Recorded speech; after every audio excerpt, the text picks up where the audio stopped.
Hey, what's up everybody? Welcome to Grammar by Dan. I'm Dan, and today we're going to be looking at part one of a two-part series on essay construction.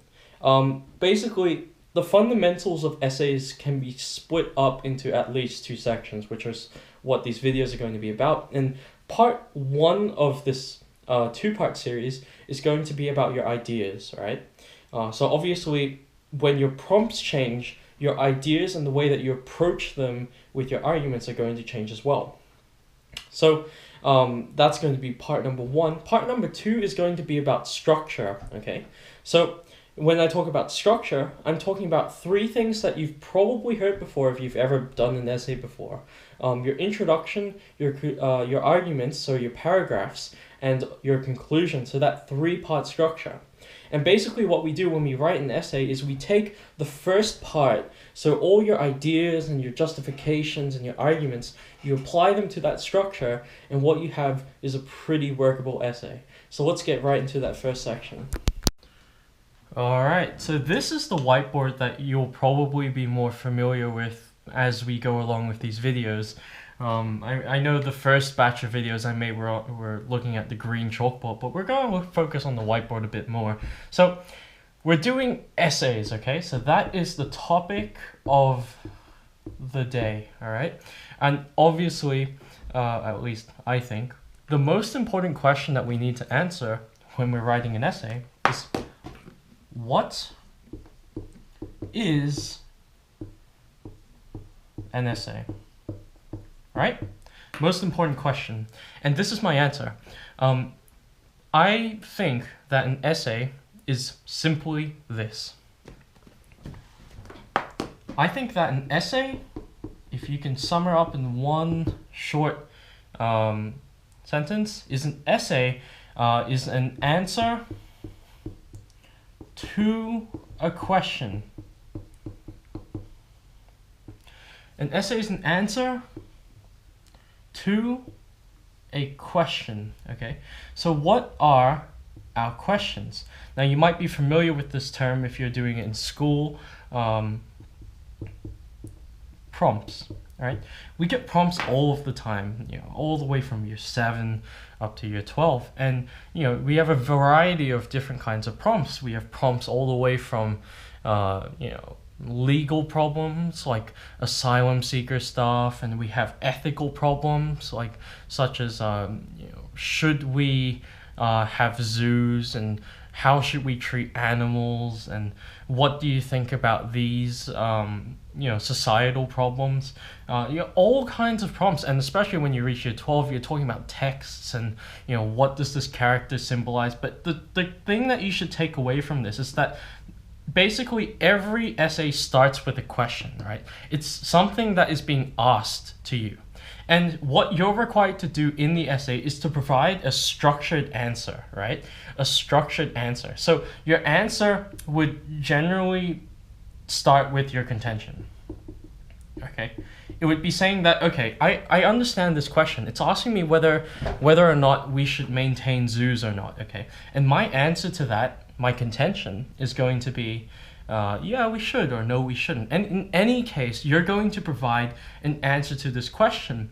You're going to justify it and put it in a structure that's recognizable. All that structural stuff around introductions, paragraphs, and conclusions is just basically a way to make your contention really shine, without just chucking it out there like a mess.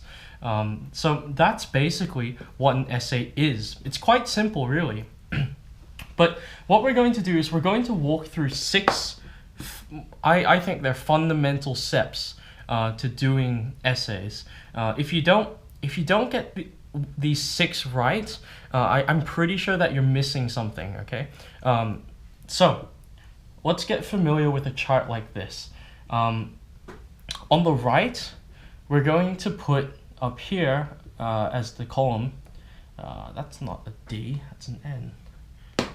We're going to write does not change.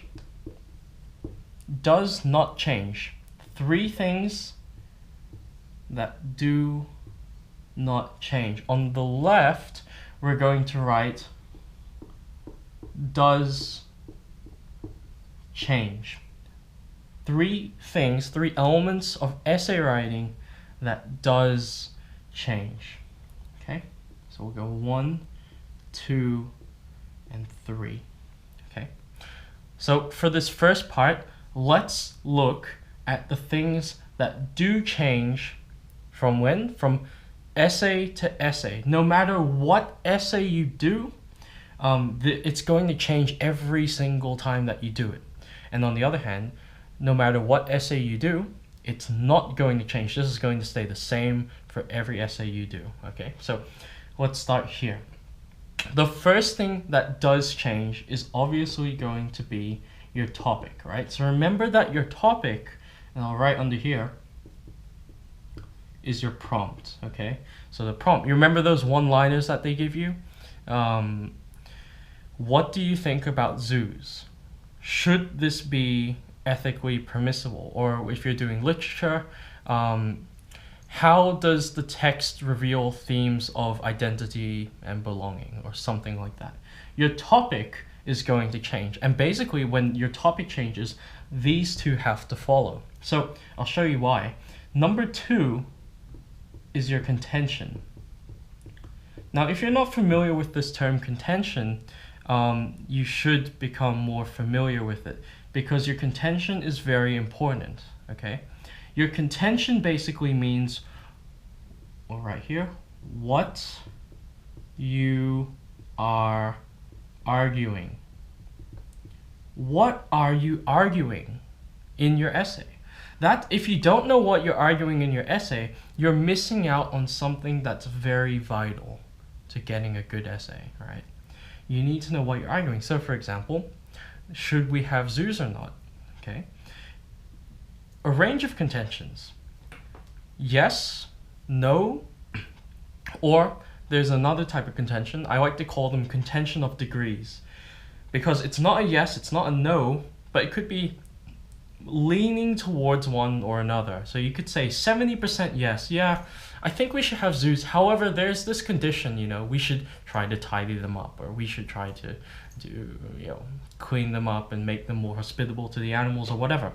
Okay, so a contention of degrees is the most reasonable contention you have, because you're not going fully for one or fully for the other, which I think is actually a mistake that a lot of people make. So what I want you to notice is that the only reason why our contention here has changed is because we have a different topic, right? So based on what topic you have, your contention is going to change. But because you have a different contention, this is going to change as well, the third thing, and that is your arguments. Now, what are arguments and why are they necessary? Arguments are justifications, and they're necessary because of this example. Let's say we're discussing whether or not we should have zoos or not, okay? One person says, yes, we should have zoos. Another person says, nah, I don't think we should have zoos, Two opposing contentions, but we obviously can't have zoos and not have zoos at the same time. We have to pick one. How do we pick one? We pick the contention that has the best justification, the best arguments, right? So for example, let's say we have these two opposing positions. They both have a range of arguments, We would consider the arguments, and then we would pick whose contention is better and go with that, okay? So basically, the arguments are absolutely necessary, because if you don't have arguments, we have no way to assess how good your contention is, right? It could be good, it could be bad, but we just don't know. So your arguments are really your justification. And just before we end this video, where do the arguments show up in your essay? They show up in your paragraphs. That's where your arguments arise. Your contention flows throughout the whole piece, and your topic also flows throughout the whole piece, because that's what you're talking about, right? Okay, and that is the first set of fundamentals that you need to wrap your head around, okay? And that is the end of the first part of a two-part series on essay construction. And I also do want to make an apology here. The apology is for my handwriting. Um, I I'll tell you a story. So in my year 12, I was doing literature and also doing English, and because it's year 12, it's the most important year. So the teachers try to give you as much feedback as possible, based on the assessments and stuff like that. And the number one piece of criticism that I got in my year 12 for literature is that my handwriting was absolutely atrocious and they couldn't read it. So I do apologize for that. And especially if you watch the Theory of English videos, I don't know how you did. Um, but yeah, so like, comment, and subscribe, I guess. And I'll see you in the next section. See ya. Only hidden